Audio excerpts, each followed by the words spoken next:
காலையில் நேரம் தான் கேட்குறக்கு இனிமையாக இருக்கிற பாடல்கள் எல்லாம் டிவியில் வரும். அதனால டிவி போட்டு விட்டுட்டு வேலை செய்கிறது. இன்றைக்கி கிச்சன் வேலை முடிஞ்சிருச்சு, வீடியோ எடிட் பண்ணுறதுக்காக உட்காந்து பண்ணிகிட்டு இருந்தேன்.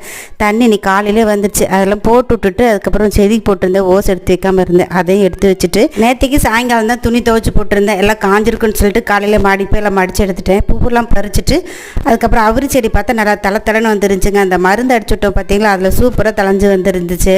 நைட்டு டிஃபன் செஞ்சாலும் சாப்பாடு செஞ்சாலும் ஏதாவது கொஞ்சம் மிச்சம் வச்சுருப்போம். காலையில் காக்காய்க்கு அதை எடுத்து வச்சுருவான். இன்றைக்கி அதையும் காக்காய்க்கு சாப்பாடு எடுத்து வச்சுட்டேன். கொஞ்சம் லேட் ஆயிடுச்சு. இன்றைக்கி சமைக்கிற வேலையெல்லாம் கொஞ்சம் தான், காய் மட்டும்தான் வறுத்துருந்தேன், வேறு எதுவுமே செய்யலை. நேற்று வச்ச சாம்பார் அப்படியே இருந்துச்சு.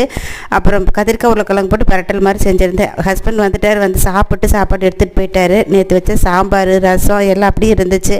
அது கூட காய் மட்டும் வறுத்துட்டு தயிர் வச்சு நாங்கள் சாப்பிட்டுட்டோம். அதுக்கப்புறம் நாளைக்கு ஒரு 2 ப்ளவுஸ் கொடுக்க வேண்டியது இருந்துச்சு. அதனால் அது கட்டிங் போட்டு இன்றைக்கி தைச்சிடலாம் அப்படின்னு சொல்லிட்டு கட்டிங் போட்டுட்டு இருந்தேன். வீடியோ பிடிச்சிருந்துச்சுன்னா மறக்காமல் லைக் பண்ணிடுங்க.